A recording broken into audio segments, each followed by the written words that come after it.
पूज्य संत महापुरुषों के वचनों से ही हम ये जान पाते कि हमारे जीवन का परम कर्तव्य क्या है। जो उपासक या भक्त भगवान की प्राप्ति के मार्ग में चला है, उसमें ये 5 बातें जब तक ना आवे तब तक कभी किसी को उपदेश ना दे और शिष्य ना बनावे। ये बहुत बड़े सिद्ध महापुरुष हैं, वो बोल रहे हैं। महात्माओं का हृदय माता की तरह दुलार करता है पूरे विश्व को। श्री सीताराम ओमकारनाथ जी महाराज जी ने कहा कि उपदेश देने जैसा खतरनाक खेल और कोई नहीं परमार्थ से भ्रष्ट होने के लिए। परमार्थ से भ्रष्ट होने के लिए उपदेश देने जैसा कोई खतरनाक खेल नहीं। बहुत बड़े महापुरुष हैं, क्योंकि उसमें देहाभिमान पुनः जागृत हो जाता है और काम आदि दोषों की बाहुल्यता, भोगों की बाहुल्यता, सम्मान प्रतिष्ठा की बाहुल्यता, और वो नष्ट होने में देर नहीं लगती। ये 5 बातें जब तक हृदय में ना जाए तब तक किसी को शिष्य न बनाए और उपदेश न दे, नहीं तो भ्रष्ट हो जाएगा पक्का। पहला, जब तक अंतःकरण पूर्ण रूप से शुद्ध ना हो जाए। अंतःकरण कहते हैं बुद्धि, मन, चित्त, अहंकार, 4 करणों को अंतःकरण कहते हैं। अंतःकरण शुद्ध कब माना जाता है? जब बुद्धि के निश्चय में एकमात्र परमात्मा है, मन में संकल्प विकल्प खत्म, केवल मन सावय मनहा कृष्ण पदारविंदयो चित्त मुरारी पादार्पित चित्त वृत्ति अहंकार दासत्व में एक भी विकार जिसके अंतःकरण में उदय नहीं होता, वो शुद्ध अंतःकरण वाला महापुरुष प्रथम उपदेश का पहला अधिकारी। अंतःकरण में किसी भी तरह का कोई भी विकार ना होना, पूर्ण अंतःकरण का शुद्ध होना। दूसरा, जो व्यक्ति, ये हम नहीं कह रहे, बड़े महापुरुष कह रहे हैं, सामने शास्त्र इसीलिए रख के बोलते हैं कि आप ये ना सोचे कि हम कोई मनमानी बोल रहे हैं। कुछ भी होगा तो हृदय, शास्त्र, संत तीनों से मिली हुई बात होगी, स्वतंत्र नहीं होगी। कोई भी ऐसी बात यहां से अनुभव युक्त भी निकलेगी तो आप पढ़ लेना, कहीं ना कहीं लिखा होगा। ऐसा नहीं हो सकता कि वो हमारे मनमानी बात हो, क्योंकि हमारा मन बचपन से लेके अभी तक जिसका स्वाध्याय करता रहा, जिनकी जूठन खाता रहा, जिनके चरणों के आश्रित रहा, वही मन में बैठ के बोलते हैं और कोई नहीं। पहला है उपदेश का अधिकारी कौन? जिसमें ये 5 बातें हों। पहली बात, अंतःकरण शुद्ध, बुद्धि, मन, चित्त, अहंकार, भगवदाकार, एक भी विकार जिसके हृदय में नहीं है। दूसरा, जो व्यक्ति स्वार्थ के लिए उपदेश सीखता है, जो अपनी वासनाओं की पूर्ति के लिए प्रवचन करना सीखता है, वो उपदेशक पक्का भ्रष्ट और दुराचारी हो जाएगा। वो धर्म का निर्वाह करने वाला नहीं होगा, उस समाज को भ्रष्ट करने वाला होगा। ये सिद्ध महापुरुष लिख रहे हैं, इसमें किसी की टीका टिप्पणी करने की बात नहीं। जिसको बुरा लगे तो भगवान को साक्षी करके हृदय में हाथ रख करके देख लेना। महापुरुषों के वचन डंके की चोट से होते हैं। जिसको बुरा लगे वो छाती में हाथ रख के बिहारी जी को साक्षी करके देख लेना कि ये वचन जो निकले हैं ये है हमारे में कि नहीं है, देख लेना। यहां केवल जबान की बात नहीं होती, छाती की बात होती है। जो व्यक्ति स्वार्थ पूर्ति के लिए, अर्थ प्राप्ति के लिए, वासनाओं की पूर्ति के लिए प्रवचन सीखता है, उपदेश सीखता है, दूसरे को उपदेश करता है, वो उपदेशक दुराचारी हो जाएगा, भ्रष्ट हो जाएगा, धर्म को नष्ट करने वाला बनेगा। तीसरा, जिसने अपनी वाणी में सत्य का अनुष्ठान नहीं किया, जिसने अपने आत्मस्वरूप का बोध नहीं किया, जिसकी वृत्ति निष्काम नहीं हुई, जो जगत से भगवत भाव रूप से संबंध नहीं की, वो बड़े से बड़ा विद्वान भी भ्रष्ट हो जाएगा। वो बड़े से बड़ा विद्वान भी भ्रष्ट हो जाएगा। ये देख लो, जिसके वाणी में सत्य नहीं, जो आत्मस्वरूप का बोध प्राप्त नहीं किए, जिसकी बुद्धि में निष्कामता नहीं, जो चराचर जगत में भगवत स्वरूप का भाव नहीं किए, वो बड़े से बड़ा विद्वान भी पतित हो जाएगा। चौथा, उपदेशक ब्रह्म विद्या और निदिध्यासन दोनों साथ में, अर्थात शब्द ब्रह्म का ज्ञान और परब्रह्म की अनुभूति दोनों। जो शब्द ब्रह्म का ज्ञान और परब्रह्म की अनुभूति से युक्त होगा, उसमें अमानिना मान देना, निर्माणता सबसे बड़ा सद्गुण होगा, निष्कामता उसके स्वभाव में होगी। ऐसा उपदेशक संसार के धर्म की प्रतिष्ठा करके सबको सुख प्रदान करता है।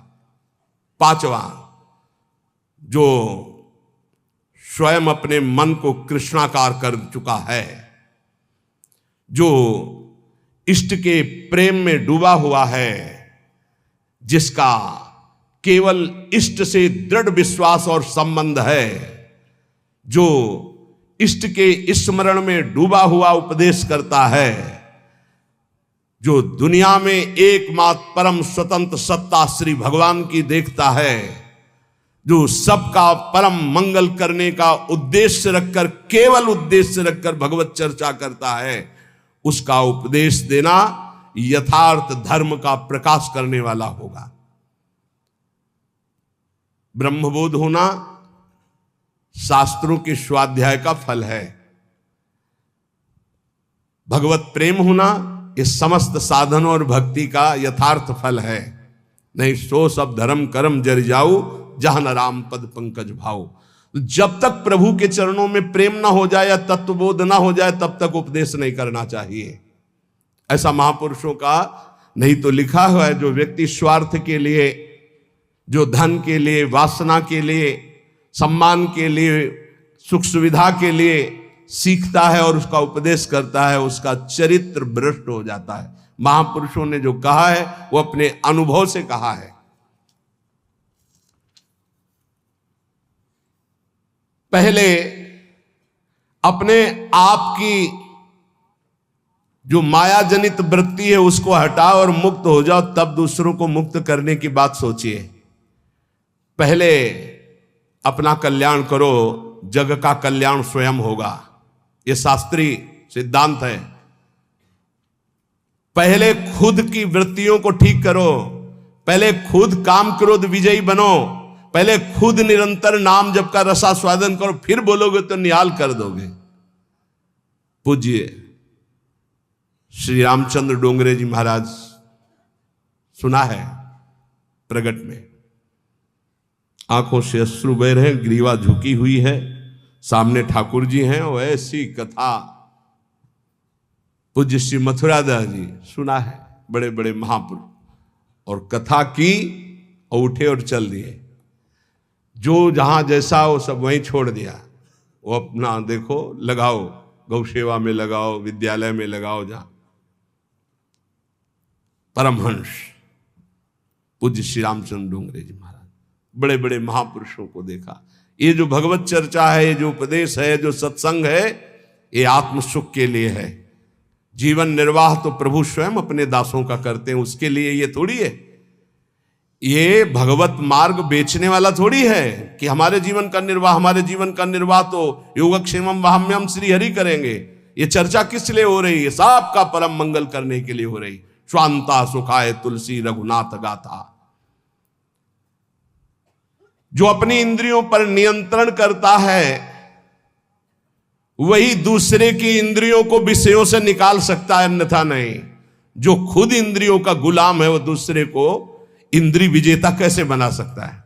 एक बार किसी महात्मा के पास कोई माई गई अपने लाला को लेके, कहा लाला हमारा गुड़ खाता है, हमारी बात तो नहीं मानेगा, आप पर श्रद्धा रखता है, आप मना कर दो। तो कहा 1 हफ्ते बाद आना। वो 1 हफ्ते बाद आया, बच्चा गुड़ खाने से दांत में कीड़ा पड़ जाएंगे, पेट में कीड़ा पड़ जाएंगे, ठीक नहीं है, नहीं खाना चाहिए। माँ ने कहा तुम उसी दिन क्यों नहीं बता दिया? महाराज 1 हफ्ते बाद क्यों बुलाया? बोले मैं भी गुड़ खाता था, इसलिए पहले 1 हफ्ते छोड़ा, तब उपदेश किया। जो अपनी इंद्रियों पर विजय प्राप्त नहीं किए हुए है, वो दूसरों की इंद्रियों को विषयों से कैसे हटा सकता है। धर्म का मार्ग बड़ा सूक्ष्म है, ये अनुभव के द्वारा ही समझ में आता है, शब्द पढ़ने से नहीं आता है। जो धर्म की सूक्ष्मता को जानता है वही धर्म का उपदेश करके सबके हृदय में धर्म को जागृत करता है। सबके हृदय में धर्म है, उसको जागृत करना है। जिसने एक श्री भगवान के स्मरण को मजबूती से पकड़ लिया है, उसको किसी की खुशामद करने की जरूरत नहीं अपने भरण पोषण के लिए। श्री भगवान को जिसने पकड़ लिया, उसको किसी की खुशामद करने की जरूरत नहीं अपने भरण पोषण के लिए। दुर्जनों के लिए ये सज्जन पुरुष ही हैं जो उनकी कटुता, उनकी गाली, उनके अपमान को सहकर उनका कल्याण करते हैं। केवल प्रवचन से कल्याण नहीं हो जाएगा। जब तक सज्जनता, साधुता नहीं आएगी। साधुता बहुत बड़ी बात है, प्रवचन कर लेना बहुत सरल बात है, साधुता बड़ी बात है। कबहू कहो या रहानी रहोंगो, श्री रघुनाथ कृपालु कृपाते साधु स्वभाव गहोंगो। परहित निरत निरंतर मन क्रम वचन नेम निबहोंगो। मन वचन कर्म से दूसरे का परम मंगल, परुख बचन अति दुशाश्रवण सुनते पावक न दहोंगो। जथा लाभ संतोष सदा काहूसो कछु न चाहोंगो। कबहू कहो या रहानी रहोंगो, श्री रघुनाथ कृपालु कृपाते साधु स्वभाव गहोंगो। साधु वही है जो बड़ी बड़ी सिद्धियों को ठोकर मारकर दूर करके भगवान के प्रेम में डूबता है। ठोकर मार करके हित महाप्रभु कह रहे हैं, वेणु कानन क्वणित श्रवण सुंदर सुनत मुक्ति सम सकल सुख पाए पग पेलरी। आज तू ग्वाल गोपाल सो खेलरी। वेणु कान देख लाल बंसी बजा रहे हैं, बंसी में वो परमानंद की वर्षा कर रहे हैं कि अगर एक बार श्रवणेंद्रिय में पड़ जाए तो मोक्ष सुख को भी पैर से ठुकरा करके प्रेम रस में कूद पड़े। ऐसा बंसी की ध्वनि है। प्यारी जू से करे, लाडली जू देखो वेणु कानन कुणित श्रवण सुंदर सुनत मुक्ति सम सकल सुख पाए पग पेलरी। लाडली जू देखो कैसी अद्भुत बंसी बज रही। वही बंसी चतुरासी जी है। वही बंसी जो मोक्ष सुख को भी फीका कर दे, वो साक्षात बंसी की ध्वनि है चतुरासी जी। ये बंसी जी की वाणी है। हरिवंशी स्वयं हित महाप्रभु के रूप में वही गायन। अरे अद्भुत सुख।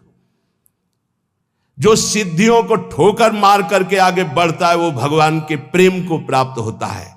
भजन करो, भजन करो, नहीं तुम्हें ठोकर मारेगी माया।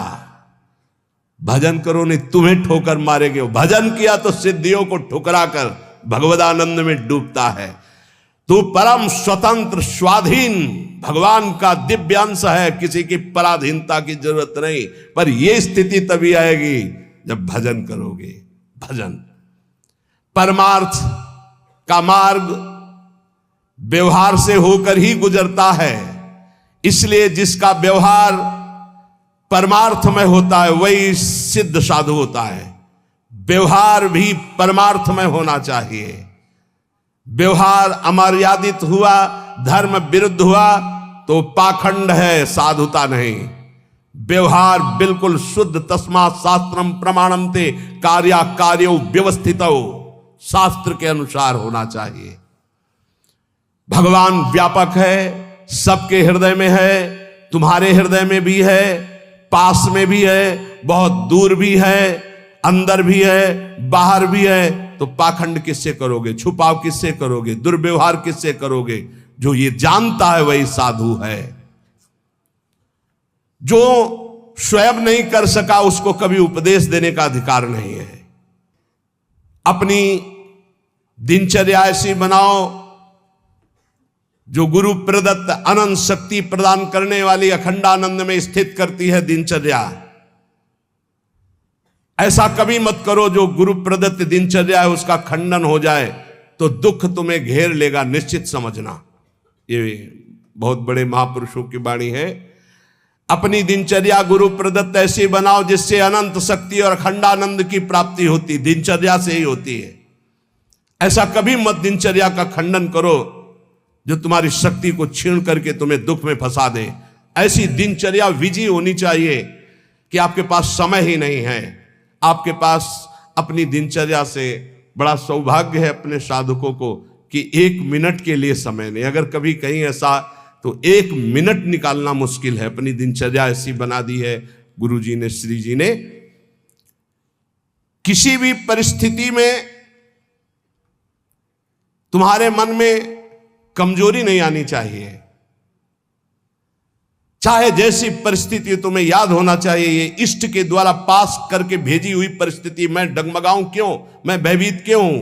कोई न कोई बहुत मंगल विधान मेरे इष्ट ने भेजा परिस्थिति, इसलिए मैं मस्ती से रहूंगा चाहे जितनी बुरी स्थिति क्यों ना आ जाए। हृदय में या बाहर परिस्थिति, स्थिति या परिस्थिति, संतुष्टा येन केनवा, ये बहुत बड़ी बात है। क्योंकि इष्ट ने भेजा है ना, चयन किया इष्ट ने, किस लिए? होगा कोई उनका विधान, मंगल विधान, शांत प्रसन्न मुद्रा, कभी खिन्न नहीं, निकल जाएगी परिस्थिति और स्थिति भी। कभी कभी अंदर में भी स्थिति गड़बड़ होती है, बाहर भी परिस्थिति। इन्हीं के वचन अभी सुनाए थे पीछे। पापियों का ऐश्वर्य बढ़ता है। प्रश्नकर्ता को सुन ले ध्यान से। ज्यादातर प्रश्न करते हैं कि धर्म में चलने वाले को बड़े धक्के मिलते हैं, पाप करने वाले बड़े मौज से होते हैं। पापियों का ऐश्वर्य बढ़ता है, स्वीकार करते हैं। क्यों? क्योंकि उनके पुण्यों का नाश किया जा रहा है। तुम धर्म के फल में संदेह मत करना। ये पापियों का जो ऐश्वर्य बढ़ रहा है, इनको जैसे फांसी की सजा देने वाले को अंतिम इच्छा पूरी की जाती है, ऐसे सर्वनाश का खेल इनका शुरू होने वाला है। इसलिए इनके पुण्यों को फटाफट भुगाया जा रहा है। भोग ले। हम तो अपनी भाषा में कहते थे एकांतिक में कि गए जैसे 4 आदमी 2 हाथ पकड़ के 2 पैर पकड़ के ले जा रहा है। आप कह रहे हो धन्य है, ना लिफ्ट से जा रहा है, ना पैदल जा रहा है, 4 आदमी की गोद में जा रहा है, 8वीं मंजिल पर ले जाए, धन्य उसका। धन्य नहीं है, ऊपर जाके पटकने जा रहे हैं नीचे। अब बताओ, ले जाते समय तो तुम देख रहे हो कि ना लिफ्ट में है ना पैर से चल रहा है, कितना सौभाग्य है। लेकिन परिणाम पता है आपको? ये 4 लोग उसको ऊपर 8वीं मंजिल में ले जाकर पटकने जा रहे हैं। अब क्या लगेगा? धन्य नहीं लगेगा, बड़ेगा दुर्भाग्य है, मरेगा जाके।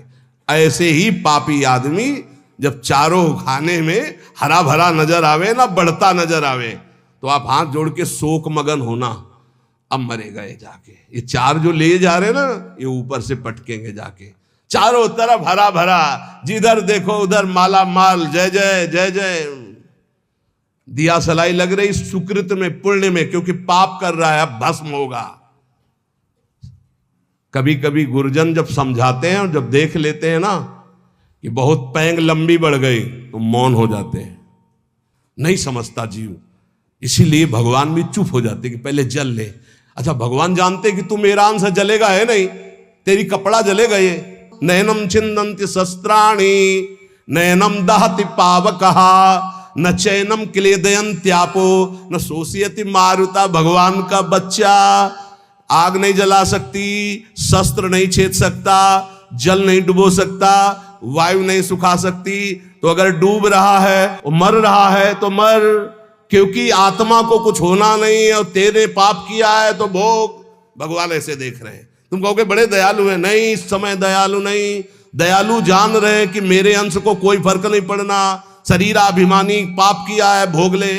इसलिए वो अग्नि रूप भी हैं, वो जल रूप भी हैं, वो अपने में ही डुबो रहे हैं। किसको? अपने आप को। तुम्हें क्या फर्क पड़ रहा है? कुछ नहीं। हमारी भाषा समझ लो। कहें भगवान अब कहां गया, क्यों नहीं बचाया इनको, क्यों बचाए? उस समय जब उपदेश कर रहे थे कि ऐसा नहीं करना, तब तूने माना, नहीं माना तो भोग।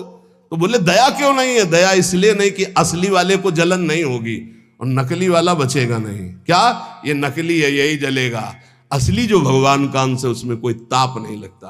तो इसलिए भगवान शरीर, जैसे ये कपड़ा जल जाए तो अपने को क्या फर्क पड़ेगा, हम तो बच गए। बोले बड़ी कृपा, हम बच गए, कपड़ा जल गया। ऐसे ही कपड़ा जलता है, हम बिल्कुल नहीं जनते, हमें न कोई शस्त्र छेद सकता है, ना अग्नि। तो ये जब भगवान का अंश जीव है, भगवान ये जानते, इसलिए दया नहीं करते। अब कोई सही ढंग से चले और फिर उसके कपड़े में भी खरोच आने की बात होगी तो भगवान नहीं आने देंगे। और तुम दूसरों के शरीरों को भून भून के चटनी के साथ खाओ तो बिना चटनी के आग तुम्हें भून देगी। हमारी बातें बुरी लगेगी लेकिन लिख लो, बिल्कुल फायर विकेट तब आएगी जब भून के तैयार हो जाओगे। पहले बूंद नहीं पानी मिलेगा क्योंकि तुमने चटनी लगा के खाया है। वो अग्निदेव बिना चटनी के तुम्हें खा जाएंगे क्योंकि वही अग्नि भगवान का स्वरूप है।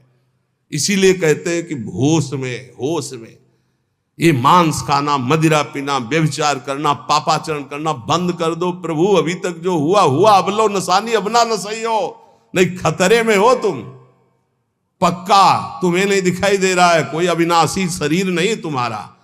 इस शरीर के लिए पापाचरण करके कभी सुखी नहीं हो सकते। तो पापियों के ऐश्वर्य को देखकर अधर्म को धारण करने वाले कभी संदेह मत करना। इनको ऐसे सुख दिया जा रहा है जैसे फांसी की सजा देने वाले को अंतिम इच्छा पूर्ति की जा रही है। बुद्धि बदल जाती है, बुरी दशा आने के पहले बुद्धि बदली जाती है। आप ना आवे ताई तहां ले जाए, वहीं ले जाएगी जहां उसका नाश होना है। बहुत सावधानी से, कोई गलती हो जाए, कोई पाप हो जाए तो तत्काल महापुरुषों से मिलो, संतों से, कि हमने ये अपराध कर दिया, उसका प्रायश्चित बता दो या हमें दंड दे दो और आगे से कभी नहीं करूंगा, अब मुझे उपाय बता। वो जो बोले, वृंदावन की परिक्रमा लगा लो, उपवास कर लो, ऐसा कर लो, बस बिना विचारे कर दो। उनके वचन से पाप नष्ट हो जाएंगे। क्रिया मात्र तो केवल एक निमित्त है, उनके वचन की तुम ये कर लो, ये ठीक हो जाएगा। तुम्हारा जीवन नष्ट नहीं हो पाएगा। यदि कोई गलती हो जाए तो उसका प्रायश्चित कर लो। देखो, जो भगवान का भजन करते हैं, कभी भगवान से कुछ मांगते नहीं, उनकी पूरी जिम्मेवारी भगवान स्वयं ले लेते हैं। अगर तुम मांगना ही है तो भगवान से भजन मांगो, भजन कि मेरा निरंतर भजन बनता रहे। तुम अल्पज्ञ हो, भजन के सिवा और जो भी मांगोगे वो धोखा हो जाएगा, कोई लाभ नहीं है। ध्रुव जी को भी बड़ी अशांति हुई थी परम पद मिलने का, अटल पद भी मिलने के बाद। यदि तुम भजन करने वाले हो तो तुम्हारी निंदा होगी पक्का। भीतर ही भीतर जब निंदा हो तो प्रसन्न होना, उससे कभी शत्रुता मत करना, क्योंकि वो निंदा करने वाला कृपा करके भगवत प्राप्ति में जो बाधक पाप है उसको वो ले रहा है।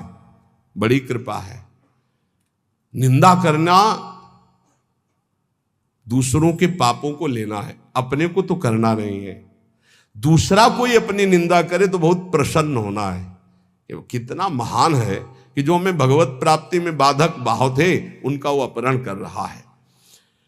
बिना प्रयास के, बिना प्रयत्न के, बिना भोगे तुम्हारे प्रारब्ध का नाश करने की सामर्थ्य निंदा में है, जो तुम्हारी दूसरे निंदा करते हैं। बड़े कृपालु हैं। इसलिए निंदक को परम सहायक मित्र मानना चाहिए। निंदक नेरे राखे आंगन कुटी छवाए, समीपे रहे जिससे कोई चूक ना होने पाए, हर गलती वो हमारी देखे। और भगवान बड़े कृपालु हैं। निंदक को सूक्ष्मदर्शी लगाने की जरूरत नहीं होती, सीसी कैमरा लगाने की जरूरत नहीं होती। उनके कान और नेत्र वहीं लगे रहते हैं और वो एक एक बात पकड़ करके साधु की और उसको निर्मल करते रहते हैं। इसलिए धन्य है, प्रणाम है, स्वस्थ रहे निंदक। अंतिम में उनको भगवत प्राप्ति हो, क्योंकि हमें भगवत प्राप्ति में बड़ा सहयोग किए। निंदा करने वाले महान मित्र हैं जो हमारे प्रारब्ध को बिना भोगे वो काट देते हैं। दूसरों की निंदा करने से जो हमारे पाप नष्ट होते हैं, अपनी प्रशंसा करने से अपने पुण्य और तप नष्ट हो जाते हैं। अपने मुख से कभी अपनी प्रशंसा न करे, दूसरे जो हमारी निंदा करते हैं उसे चैन से, आनंद से सुन ले कि हमारे ऊपर भगवान की बड़ी कृपा है, बड़ा पावन किया जा रहा है। जब तक तुम्हें आत्मानंद का अनुभव न मिले, भगवदानंद का अनुभव न मिले, तब तक विषयानंद से दूर रहना, विषयानंद के भोगी पुरुषों से दूर रहना। भगवदानंद का अनुभव करने वाला चक्रवर्ती सम्राट को भी एक तिनके के बराबर समझता है। सुरपति नरपति लोकपति जिनके भावे घास।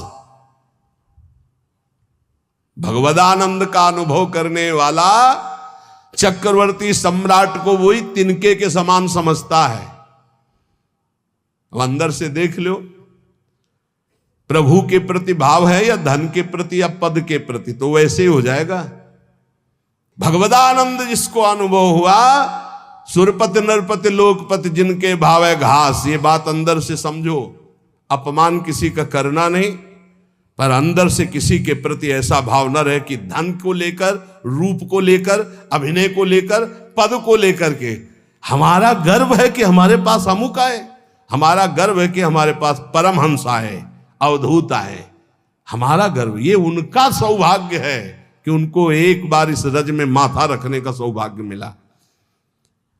ऐसा करो कि अब कुछ करना ना पड़े, ऐसा करो कि मां के गर्भ में वास अब ना करना पड़े, ऐसा करो कि मनुष्य जन्म अभी आखिरी जन्म हो और हम श्री भगवान को प्राप्त हो जाएं।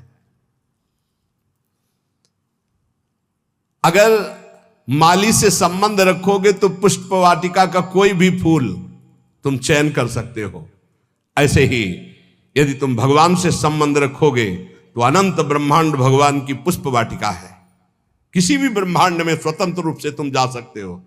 कैसे? जैसे माली के होकर बगीचे में घूमो, आनंद ले रहे हो, कोई फर्क नहीं पड़ता। लेकिन एक जंगल में जाके भटक गया है वो, और एक जो माली के साथ उसी जंगल में आनंद ले रहा है वो, एक जो जेल में कैदी बना है वो, और एक जो जेलर बनकर वहां कैदियों के बीच में है वो, दोनों में अंतर है। अब कैदी बन के नहीं रहना, अब जेलर बन के रहना है। अब भटकना वाला नहीं स्वरूप है, अब मालिक के साथ रहकर भ्रमण करना है, आनंद लेना। अनंत ब्रह्मांड मेरे स्वामी के हैं और स्वामी की स्मृति के साथ कोई भय नहीं। अब ये कर्म बंधनों की जेल में नहीं रहना, ये मनुष्य शरीर पाकर अब स्वतंत्र होना है। ये बात अंदर बैठा लो। विषयी का संग साक्षात काले सर्प के संग के समान समझो।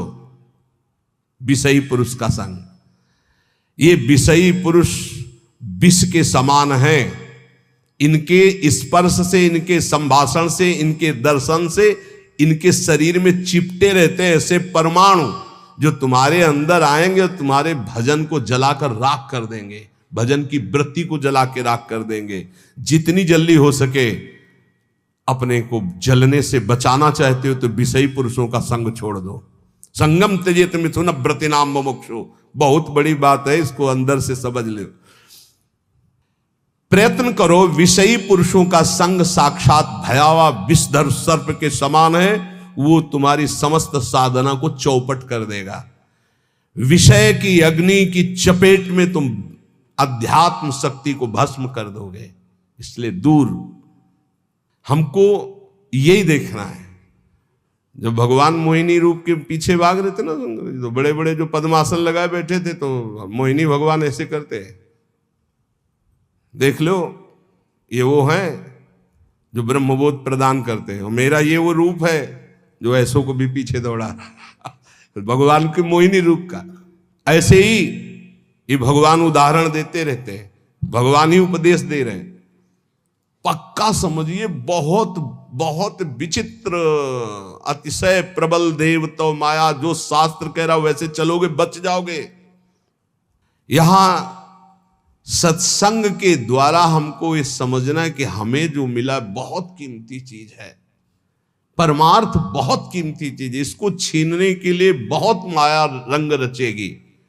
अगर आप कोई वासना लेकर इस मार्ग में चलेंगे तो वही वासना अंतर की माया जानकर तुम्हारे आगे जाल फेंक देगी और तुम्हें रोक लेगी। इसलिए सत्संग के द्वारा जल्दी से जल्दी वो वासना काट दो जो तुम्हें गिराने वाली है। उस वासना का संयोग होने पर भागो, ना कि उसको स्वीकार करो। पहले प्रयत्न करो, फिर प्रार्थना करो। पहले बचने की कोशिश करो। जब आपको लगे कि अब गिरा, तो फिर भगवान से प्रार्थना कर दो कि तत्काल मुझे बचा लो। यदि कोई ऐसी विपत्ति आ जाए तो पहले बचने की कोशिश करो, भागो विवेक के द्वारा। अगर नहीं संभल पा रहे तो इष्ट को पुकारो, देर मत करो। विषयी पुरुष का आश्रय और संग आपको नष्ट कर देगा। बहुत बहुत सावधान, बहुत सावधान। मतलब ये भले भजन कम हो, पड़े रहो, भगवान की प्राप्ति हो जाएगी, क्योंकि भरोसे पे पड़े रहने वाला ही महान संत बनता है। लेकिन संग किसी का ना हो, असंग हो। असंगता बहुत बड़ी सिद्धि है। चाहे गृहस्थ में हो चाहे विरक्त में, अपने को बचाओ। जो आपके सुकृत को, आपके भजन को लूटने वाले लोग हैं, ऐसे लोगों से बचो। सदा इतना तो ज्ञान तुम्हें होना चाहिए कि तुम्हें उचित फंसाया जा रहा है या अनुचित फंसाया जा रहा है। लेकिन अनुचित फंसाने वाले बहुत अमृत जैसे लगते हैं। इस मार्ग में चलने वाले पथिक की बुद्धि ऐसे धोखा देती है, अनुचित फंसाने वाले अमृत जैसे लगते हैं। बहुत बहुत किसी भी गृहस्थ के द्वारा दी हुई सेवा श्री भगवान ने निमित्त बनाकर उसे भेजा है, ऐसे माना जाता है। एहसान कभी नहीं माना जाता। ध्यान रखना, साधुता में, जो साधुता में निमित्त माना जाता है। जैसे आप आए और कुछ, तो हम ये देखते हैं मेरे प्रभु आए हैं, मेरे आराध्य देव, इस रूप का जो निमित्त बनाकर हमारे पास भेजना, मेरे आराध्य देव। तो हमारी आसक्ति आराध्य देव में, ना कि उस व्यक्ति में। अगर व्यक्ति में तो गया, ये चाहे गृहस्थी में चाहे विरक्ति में, बात अंदर से समझ लीजिएगा। सदा अंदर से विचार करते हुए कि हम उचित कर रहे हैं या अनुचित। यदि तुम इस पर चूक कर दिए तो तुम्हारा जीवन व्यर्थ हो जाएगा। बहुत ये दृश्य देखने को मिलते हैं। इसलिए ठगे ना जाओ, ऐसे बनकर रहो। पूरे संसार में ऐसे घूमो। ठगा कौन नहीं जाता? जो गरीब बन के रहता है। त्रणादपि सुनीचेन, वो नहीं ठगा जाएगा। जो बड़ा बन के चलेगा वो ठगा जाएगा। पक्का समझ लेना। संसार में हमेशा तुम्हें रहना नहीं है। यहां तुम कमाई करने के लिए आए हो, सत की, तपस्या की, भजन की, धर्म की। इसलिए ठग लोगों से सावधान। काम, क्रोध, लोभ, मोह, मद, मत्सर, ये ठग है। बहुत बुरी तरह ठगा जाता है, बहुत बुरी तरह। प्रारंभ से लेकर अंतिम तक, फाइनल में जो निकल पाए हो, कोई गुरु का कृपा पात्र पहलवान होगा, दूसरा कोई नहीं होगा। ये हम आपको घोषणा करके कहते हैं। अगर कोई इस भाव समुद्र से निकल पाया तो गुरु का लाडला होगा, दूसरा हो नहीं सकता। चाहे जितना बड़ा कोई तपस्वी हो, चाहे जितना बड़ा कोई ज्ञानी हो, गुरु कृपा पात्र ही क्रॉस कर पाएगा, अन्यथा नहीं कर पाएगा। ये बिल्कुल हृदय की बात कह रहा हूं। फंसे फंसाए रखे हैं। अगर गुरु करुणा ना हो तो निकल ही नहीं सकता, पक्की बात है। जहां हम समझते निकल गए, वो दलदल था। अगर निकला गया तो केवल गुरु कृपा से निकला गया। दलदल कैसा होता है? एकदम प्लेन, ऊपर सूखा, बराबर एकदम लगता चकाचक हो, जो रबड़ी जैसा। पैर रखो, धसते चले जाओ। ये है पंख, माया पंख। इससे केवल गुरु का लाडला ही निकल सकता है। ये बिल्कुल जय घोष के सहित हम कहते हैं, जिसने अपने गुरु चरणों का आश्रय लिया वो माया पर विजय प्राप्त कर लिया। अन्यथा उसके इतने हथकंडे फंसाने के हैं कि को बिरला, जो कहो हरिवंश रस बिरलो समझनहार, एक दुई जो पाइए खोजी सब संसार।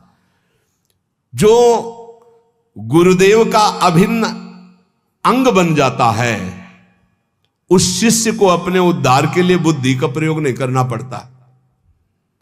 ये हम बड़े बड़े महापुरुषों के वचन सुना रहे हैं। जो शिष्य अपने गुरुदेव से छल कपट और झूठ बोलता है, उससे बड़ा महापापी और कौन हो सकता है? एक बार एक महापुरुष ने कहा था कि संसार में कहीं भी झूठ हो जाए, कपट हो जाए, पाप हो जाए, तो एक जगह है गुरुदेव का घर, गुरुदेव के चरणारविंद, जहां खुला बेपर्द हो जाना चाहिए। बेपर्द का मतलब, महाराज ऐसी गलती हुई, ऐसे पापी हूं, ऐसा नीच।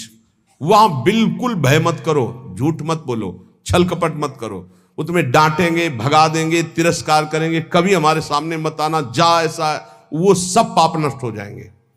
यहां कह रहे, जो गुरुदेव का अभिन्न अंग बन जाता है, उस शिष्य को अपने कल्याण के लिए बुद्धि लगानी नहीं पड़ती। और जो गुरुदेव के सामने छल कपट और झूठ बोलता है, उससे बड़ा कोई पाप नहीं होता। कहां मोचन करोगे? सब पापों का मोचन करने वाले तो सदगुरुदेव भगवान है। भारी से भारी वैष्णव अपराध बन गया हो कोई भी, एक तो वो उपाय बताएंगे कि जाओ उन्हीं के पैर पकड़ो, नहीं हो रहा, अगर वो कह दें कि जाओ अच्छा कुछ नहीं सब ठीक हो जाएगा, बिल्कुल संशय मत करो, कोई अपराध नहीं लागू होगा। ये हम तस्मात् शास्त्रम प्रमाणम की बात कह रहे हैं। गुरु माफ कर दे तो विश्व का भारी से भारी अपराध माफ हो जाता है।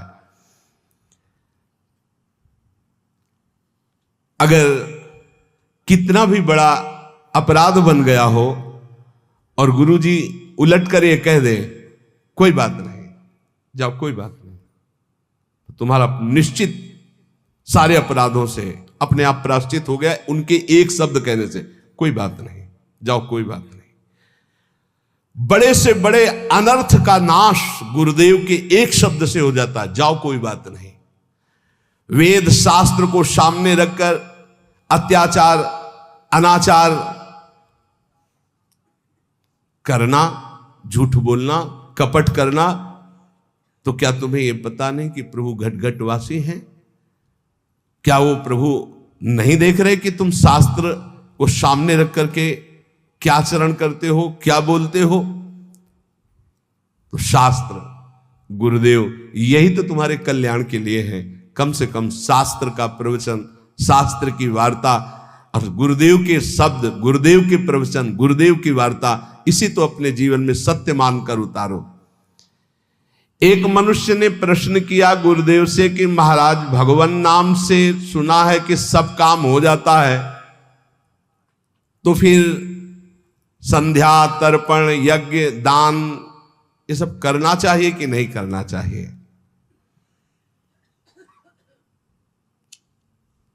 तो उत्तर दिया गुरुदेव ने कि जैसे हल चलाने के लिए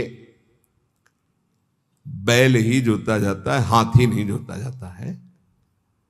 हाथी से कभी हल नहीं चलाया जाता, बैल ही हल जोतने में लगाया जाता है। इस प्रकार जैसे दान देना है या संध्या तर्पण आदि करना है या और अन्य कार्य हैं, भगवान नाम बड़ा महान साधन है, उसको केवल भगवत प्राप्ति के लिए रखो। व्यवहार में जो कर रहे हो, ये दान है, ये पुण्य है, ये तीर्थ स्नान है या संध्या तर्पण है या और, ये सब छोटे छोटे कार्य हैं, इनके लिए नाम का प्रयोग ये जहां जैसा अवसर आवे वैसा कर दो। अपनी नाम निष्ठा को प्रकाशित मत करो और नाम को केवल भगवान के लिए रखो। अजित भगवान को जीतने के लिए नाम है, उसका साधारण कार्यों में प्रयोग नहीं, उसका साधारण कार्यों से समानता मत रखो। वो एक असीम अनंत सामर्थ्यशाली सुमिर पवन सुत पावन नामो अपने बस करी राखे रामो।